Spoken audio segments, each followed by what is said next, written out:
O governo Lula enviou para o Congresso o projeto de lei para a isenção do imposto de renda para pessoas que recebem até R$ 5.000 mensais. Segundo dados da Fazenda, 10 milhões de brasileiros serão diretamente impactados. Quem ganha até R$ 5.000 não pagará mais imposto de renda nesse país. Para compensar as contas públicas, o governo deverá tributar aqueles com renda superior a R$ 600 mil por ano. Hoje, mais de 80% dos rendimentos da alta renda são isentos de tributação. No Congresso, a proposta de tributação dos mais ricos não conta com a simpatia dos políticos do chamado Centrão, e principalmente parlamentares ligados a Jair Bolsonaro. Durante uma coletiva com o governo, o presidente da Câmara, Hugo Motta, afirmou que, com certeza, o projeto sofrerá alterações que, segundo ele, serão para melhor. Ciente das intenções do Centrão, o PT trava uma batalha nos bastidores para tentar minimizar a influência dos deputados bolsonaristas na redação do texto final.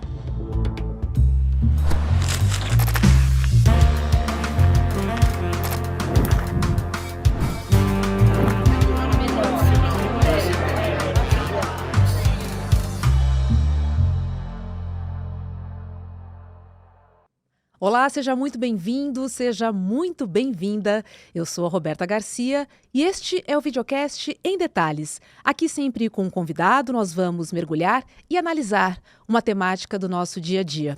Hoje eu converso com o professor e pesquisador em economia, Pedro Rossi. Seja bem-vindo. Obrigado, Roberta. Prazer estar contigo. Pedro, qual é a sua opinião sobre a proposta de isenção de imposto de renda para pessoas que recebem até R$ 5.000 mensais? Quais são os possíveis impactos econômicos dessa medida? Roberta, acho que é uma proposta que tem várias dimensões, né? Então, é uma proposta que pode vir a ser uma marca do governo Lula. Eu acho que já tem aí um movimento, olhando para as próximas eleições, o governo que precisa, né, de uma marca, que precisa de uma história para contar, como o Lula sempre teve grandes histórias.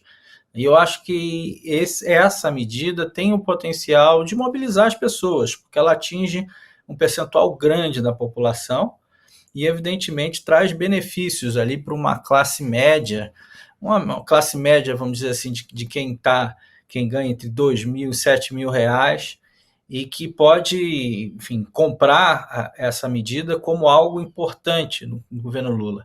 Ela tem outra dimensão também, que é a dimensão do impacto econômico. Quando as pessoas têm mais renda, elas consomem mais, elas compram mais, elas investem mais, e isso traz benefícios para a economia, né? O pessoal lá do outro lado já está meio apavorado, dizendo que vai gerar inflação, mas isso é bobagem, porque a inflação hoje não vem do lado da demanda, não é um problema da renda, né? É a turma que quer desempregar para baixar a inflação. Eu não sou desses. Então, veja, a medida é positiva no sentido do crescimento econômico também e do emprego. Então, isso pode gerar, sim, algum impacto econômico no curto prazo, até porque o dinheiro está no bolso das pessoas e é no curto prazo que as pessoas consomem e investem. Então, tem essa dimensão relacionada à renda. E tem a dimensão, vamos dizer assim, do próprio debate econômico em torno da taxação no Brasil, né? Eu acho que o Brasil tem uma das cargas tributárias mais injustas do mundo. Se a gente distribui pelo lado do gasto, por meio de transferências, tem o INSS, tem a Seguridade, tem o Bolsa Família, do lado da arrecadação é o contrário. Do lado da arrecadação é o Robin Hood às avessas, ou seja, a gente está tirando dos mais pobres. E os mais ricos não estão pagando a conta, né? E o governo incluiu nesse PL não apenas a redução de impostos para aqueles ali dessa faixa mediana da distribuição, como um aumento de impostos para as faixas mais altas. Pois é, o atual sistema tributário brasileiro favorece excessivamente os rendimentos da alta renda, né? Com mais de 80% dos rendimentos sendo isentos de tributação para essa faixa. E como você comentou, é altamente desigual o nosso sistema tributário. Você acha que essa proposta, ela não resolve, mas ela ajuda, né, a gente avançar nesse sentido? Ajuda a avançar, por quê, Roberto? O grande problema da carga tributária brasileira, em particular da tributação sobre a renda, é que a renda que é tributada é a renda do trabalho. não é a renda do capital. As principais rendas do capital, elas não são tributadas. Então, por exemplo, os dividendos e a distribuição de lucros, elas não são tributadas. Então, a gente criou no Brasil uma distorção. Quem é rico, quem tem dinheiro, trabalha como PJ e recebe como empresa, não recebe como trabalhador. E não paga imposto de renda, ou paga pouco imposto de renda. Então, o que acontece é que quem tem condição, quem está relacionado àquelas profissões específicas de alta renda, de alta também capacidade de educação, quem teve acesso a dinheiro, recurso, etc., tem a capacidade de acessar profissões que pagam menos impostos.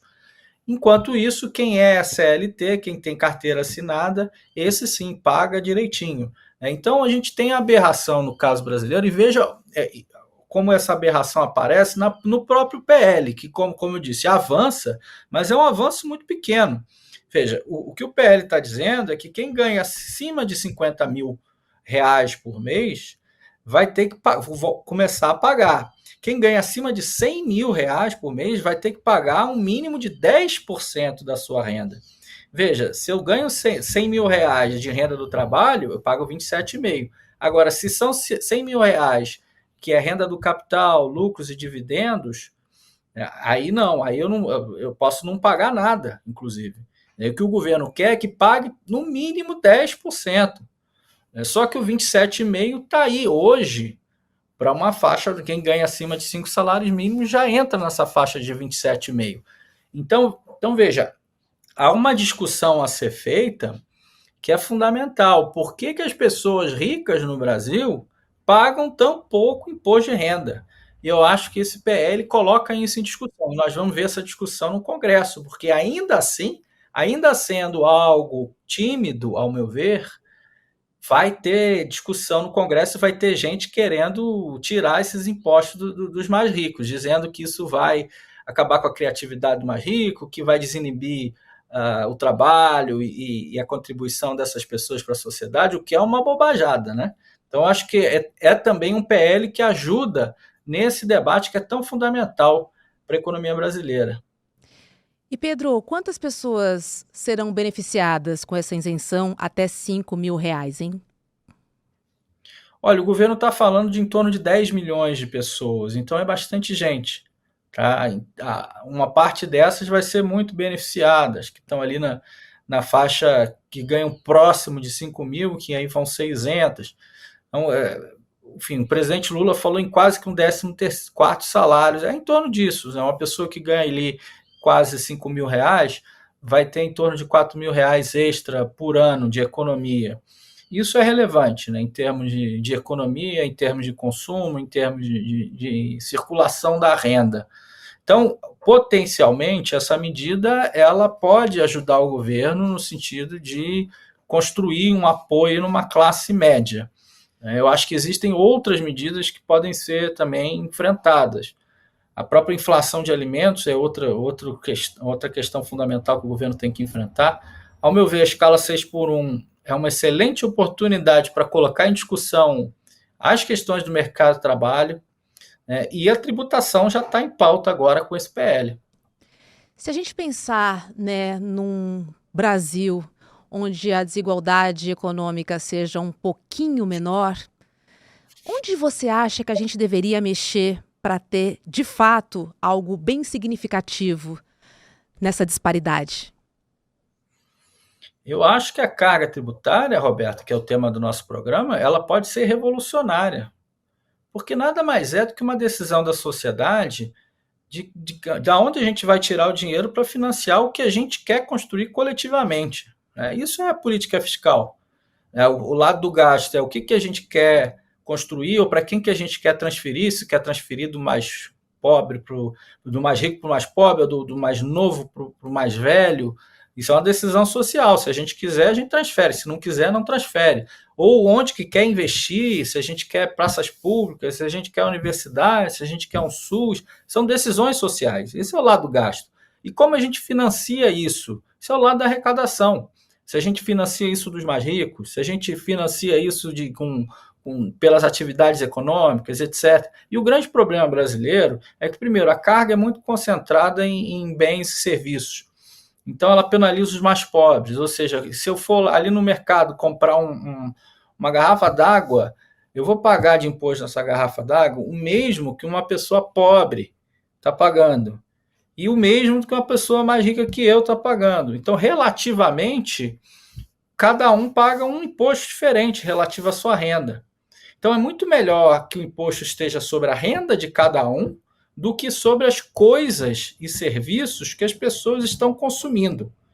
E o caso brasileiro pesa muito bens e serviços na carga tributária, diferente de outros países. Nos países centrais não é assim que acontece. Então, nos países centrais, geralmente é renda, riqueza e a folha de pagamento. A gente deveria migrar para isso. E, de outro lado, corrigir as distorções do próprio imposto de renda. Ao meu ver, a gente deveria colocar imposto sobre toda a distribuição de lucros e dividendos. Ou seja, seria muito além do que o governo está propondo. Não é só para quem não pagou os 10% que ganha mais de 100 mil reais. Seria sobre toda a transferência de lucros e dividendos, tem que pagar o imposto. Pode colocar na mesma tabela, inclusive, do imposto de renda sobre o trabalho. Isso corrigiria até distorções do tipo ter tanta PJ no Brasil. Outro dia eu vi um indicador que mostrava que o Brasil é um dos países que mais tinha empresa no mundo. Seria porque a gente é muito empreendedor ou coisas do tipo? Não, é porque a gente tem um sistema tributário que nos faz criar subterfúgios. Então as pessoas criam empresas o tempo todo para exercer profissões que, na verdade, são profissões de trabalhadores, né? Então, eu acho que a gente deve mexer nisso. Ou seja, a carga tributária é fundamental para reduzir a desigualdade. É tão fundamental, Roberto, que há um bloqueio em torno desse debate. Então, por isso que é importante também a gente discutir isso, como estamos discutindo aqui, e criar campanhas, mobilizar a população em torno do potencial que isso tem de reduzir desigualdade no Brasil. Eu faço uma breve pausa nessa entrevista para trazer uma super novidade do ICL. É que nós reunimos as maiores lendas do esporte para ensinar como você pode encontrar a sua melhor performance e superar limites no esporte e também na vida. Descubra a diferença entre o comum e o extraordinário no programa inédito de formação esportiva PEX, que é a Psicologia do Esporte e Ciência da Superação. O PEX é o primeiro programa do mundo a reunir atletas como Mark Allen, Joana Maranhão, Formiga, Ronaldo da Costa, Mijaín Lopes, que é um lutador cubano, e muitos outros. Para descobrir tudo sobre essa novidade, garanta sua vaga na aula inaugural com Mark Allen, 6 vezes campeão do Ironman e eleito pela ESPN como o maior atleta de endurance de todos os tempos. Vai ser no dia 30 de março, que é um domingo, às 8 horas da noite, com mediação de Eduardo Moreira. Garanta já a sua vaga em detalhes.icl.com.br. E como disse o presidente Lula, a bola agora está com a Câmara dos Deputados, né? E o presidente Hugo Motta disse que talvez faça sim alterações. E aí eu te pergunto, como é que você enxerga esses próximos passos dentro da Câmara? Porque a gente sabe que existe um centrão, né, que favorece os mais ricos e o mercado financeiro, e ele vai querer mexer nessa proposta. Já indicaram que uma boa saída seria enxugar a máquina, ou seja, que o governo federal enxugasse os seus gastos e não os mais ricos pagassem mais. Você acha que a discussão vai ser por aí? Esse argumento de enxugar a máquina de novo, cobrar dos mais pobres, né? Porque, como eu disse há pouco, o gasto público basicamente é o gasto destinado aos mais pobres. A gente está falando basicamente da Seguridade Social, que beneficia os idosos, aí é distributiva na margem. A gente está falando de saúde, que é muito redistributiva. Quem usa saúde no Brasil é principalmente os mais pobres. Quem usa a educação pública igualmente, ou seja, é daí que a gente vai enxugar, ou seja, a gente vai fazer uma redução de impostos sobre a classe média para tirar dos mais pobres, ou a gente de fato vai botar no imposto de renda quem tem que pagar e não paga. Né? O presidente Lula falava na eleição que é colocar o pobre no orçamento e colocar o rico no imposto de renda. De certa maneira, ele está cumprindo a promessa deles. Então, esse argumento não procede. Tem também aquele argumento que o pessoal gosta de usar, que remete à década de 80, da era Reagan, que é a ideia de que existe um gotejamento de cima para baixo e que tirar impostos dos mais ricos é bom, é benéfico para a economia. É o que o Trump está fazendo, né? Aliás, o Trump está fazendo isso, tirando impostos mais ricos e querendo arrecadar e compensar com imposto sobre importações, o que vai dar uma confusão danada para a economia americana. Eu acho que aqui a nossa discussão é outra e é muito mais razoável. É simplesmente colocar as pessoas que têm que pagar no imposto de renda. E aí, para fazer isso, Roberta, é basicamente mobilização social. A gente tem que colocar as câmeras e colocar o debate público em torno do Congresso Nacional para ver quem é o hipócrita que vai dizer que não vai tirar imposto de renda de quem ganha R$ 5.000 porque o mais rico não quer pagar. Eu acho que esse é o debate que tem que ser feito. Eu acho que a inflação brasileira ela tem que ser enfrentada com vários instrumentos, e não só com a taxa de juros. Ela pode ser usada, é uma caixa de ferramentas que precisa para combater uma inflação de múltiplas causas. Eu brinco que o Banco Central usa martelo para apertar parafuso, ou seja, sempre a taxa de juros quando a inflação é de qualquer coisa, se é de alimentos, se é de isso, se é de aquilo, se é câmbio, se é isso, é tudo taxa de juros. Então, eu acho que a gente tem que ter clareza nisso. A inflação é um problema que a gente tem que sempre lidar, porque ela é crucial, né, porque ela interfere sobre o poder de compra das pessoas, mas o poder de compra das pessoas não depende só da inflação, depende também da renda. E essa medida é para aumentar a renda das pessoas. Então, é uma medida positiva em geral para a economia e para o desenvolvimento econômico brasileiro. Pedro, queria fazer uma outra correlação, que é o brasileiro investir mais dinheiro na economia e as taxas de juros que têm aumentado sistematicamente.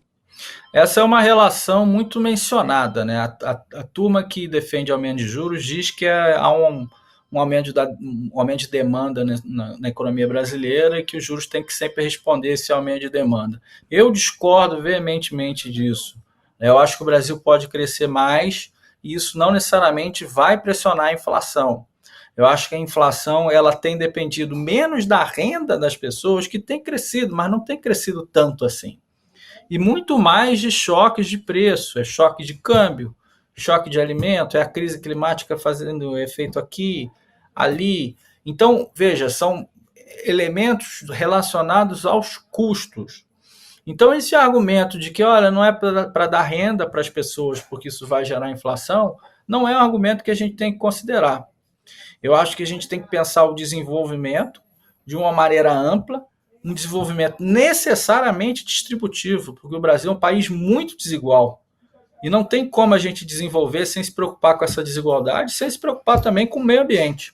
E o Banco Central, evidentemente, tem que cuidar da inflação, mas esse cuidado ele não deve interferir no emprego, na renda das pessoas. Então, eu acho que a gente tem que separar essas duas discussões, né, e deixar muito claro que o processo de desenvolvimento brasileiro tem que ser um processo redistributivo e que o Banco Central tem que se adaptar a isso, não o contrário. Se eu fosse fazer uma reforma tributária no Brasil, eu faria de outra forma, Roberta. Eu transferiria carga tributária dos impostos indiretos, que são aqueles que eu mencionei há pouco, que incidem sobre as coisas e os serviços, para a renda. Eu acho que o imposto de renda é o melhor imposto que tem, porque ele tem uma capacidade arrecadatória muito grande e ele incide justamente sobre as pessoas e a sua capacidade de pagamento.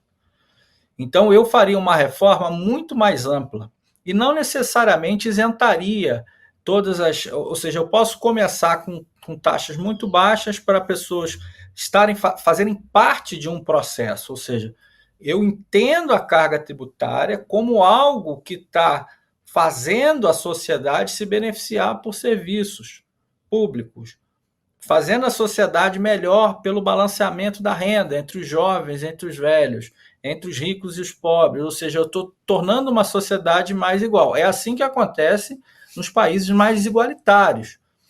O cara que está ali no 20% mais pobre já começa a pagar uma taxa de 1%, 2%, mas também não paga imposto sobre as coisas. Então, uma outra carga tributária, uma carga tributária ideal, ela teria esse balanceamento entre a redução do preço das coisas e serviços. Isso favorece, inclusive, a própria competitividade brasileira, isso reduz a inflação também, porque você reduz a renda disponível das pessoas, mas reduz o custo de produção de serviços e bens. Então, eu melhoro a competitividade dos produtos brasileiros, eu reduzo o preço das coisas, e fico numa situação melhor. Então, veja, do ponto de vista ideal, eu faria outra reforma, mas evidentemente que o governo está sinalizando para um tema importante, em um momento importante, que a gente precisa de indicações no campo da economia para mobilizar as pessoas, um governo que busca uma marca. Então, no geral, essa medida ela traz elementos positivos para a economia brasileira. Não, e de fato, as pessoas estão muito preocupadas e desesperadas, principalmente com o valor do supermercado e da feira. Por isso eu te pergunto, você acha que essa mensagem de isenção para quem ganha até R$ 5.000, ela chegou na população? Eu acho que vai chegar mesmo quando começar a sentir no bolso, né?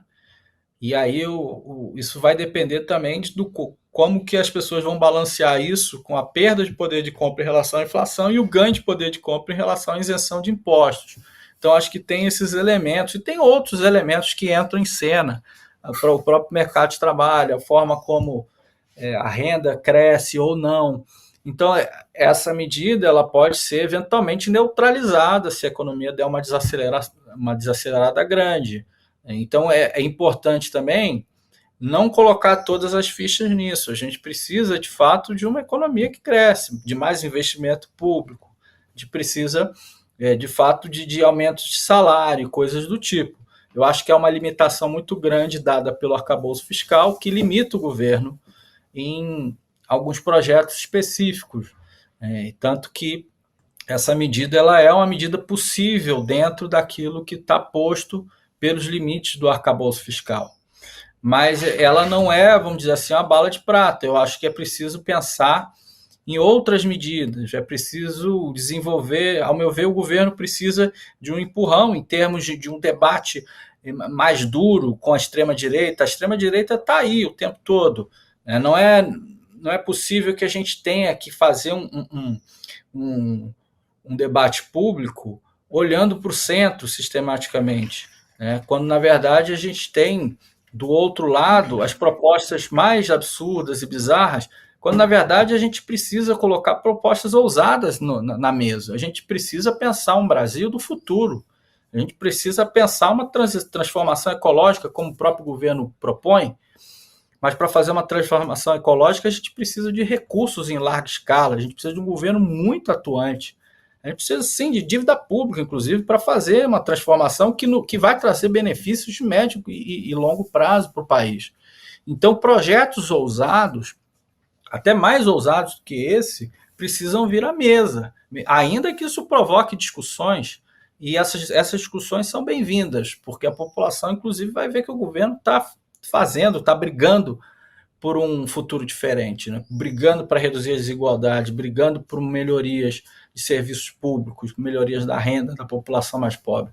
Então, ao meu ver, essa medida ela é uma medida, mas ela não resolve as grandes questões que o Brasil tem na mesa. Pois é, até porque essa isenção valeria a partir de 2026. A gente sabe que o presidente Lula está perdendo muito a popularidade, então outras saídas, outras soluções precisariam ser pensadas. Em economia, existiria alguma bala de prata que poderia resolver essa questão a curto ou médio prazo? Essa é uma boa pergunta. Ó, essa altura do campeonato, Roberto, eu já não acredito mais nisso. Se fosse no início do governo, assim como nós lutamos por isso, né? E desde o início a minha proposta foi, olha, esquece esse teto de gastos proposto pelo arcabouço fiscal e é necessário fazer um plano de investimento que de fato acelere a economia brasileira e melhore a infraestrutura, né? Melhorar a infraestrutura também tem efeitos desinflacionários, porque reduz custos de transporte e outros custos logísticos, etc. Ou seja, é possível, ou pelo menos era possível, implementar um plano de investimento lá atrás. O investimento toma tempo, né? Investimento, se a gente começar a pensar nisso agora, não chega ao ano eleitoral de uma maneira completa. O que é mais rápido seriam medidas do tipo aumento de salário mínimo, que também está bloqueado pelo arcabouço fiscal e pela nova regra que foi proposta. Isso seria injeção de recursos, né? Assim como medidas de transferência de renda, como Bolsa Família, etc., que também sofrem do problema de não caberem no arcabouço fiscal. Veja que eu sempre volto a essa questão do arcabouço fiscal. E eu acho que essa discussão tem que ser feita. Mais cedo ou mais tarde vai ter que ser feita. Ou seja, não tem por que a gente precisar de um teto de gasto que limita o crescimento do gasto do governo a 2,5% ao ano. No primeiro governo Lula, segundo governo Lula, o gasto crescia em torno de 5% ao ano. Isso já ajudou a colocar a saúde e a educação para as pessoas, ajudou o país a crescer, ajudou o salário mínimo a aumentar 70% nos governos Lula e Dilma. Ou seja, isso foi fundamental. E agora esse instrumento ele foi menosprezado por esse governo. Então isso é uma das questões que, ao meu ver, é fundamental. E não tinha teto de gastos lá no governo Lula, no governo Fernando Henrique também não tinha teto de gastos, e nós fomos pautados por isso. No governo Lula, se o gasto crescia 5%, a dívida pública caía, porque o país crescia.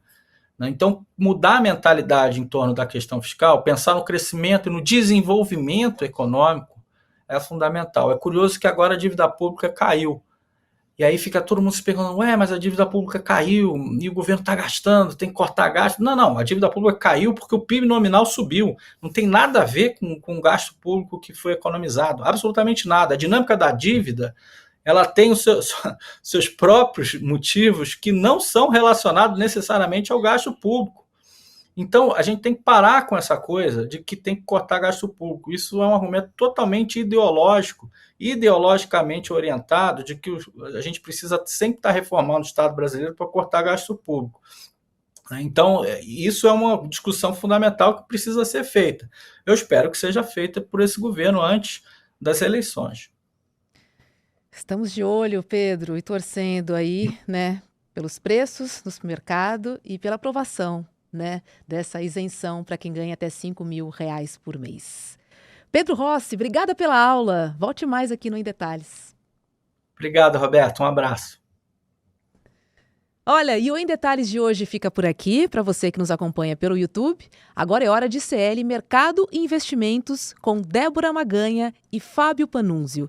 E logo depois, às 11h30 da manhã, tem Rolê ICL. Obrigada pela sua companhia e a gente se encontra aqui na programação do ICL. Até lá. Fala, meu irmão, minha irmã, tudo bem? Você fica preocupado com os seus filhos, que eles estão se tornando sedentários, que só mexem ali na tela, no computador, ou quando às vezes seus filhos são um pouco mais velhos, eles entraram nessa onda de querer trabalhar e estão descuidando da saúde, quando eram mais jovens faziam esportes. Deixa eu dar uma dica para vocês. No dia 30 de março, a gente vai iniciar uma jornada esportiva, mas que tem uma aula inaugural que é aberta para todo mundo assistir, o Mark Allen, o maior triatleta de todos os tempos. Ele venceu 6 vezes o Ironman no Havaí. E ele traz ferramentas e conceitos para todo mundo poder aplicar na vida e buscar uma performance esportiva melhor, mas mais do que isso, esse gosto pela atividade física, pelo esporte e essa melhoria na saúde que todo mundo pode ter. Então, dá essa dica para os filhos de vocês assistirem essa aula gratuita.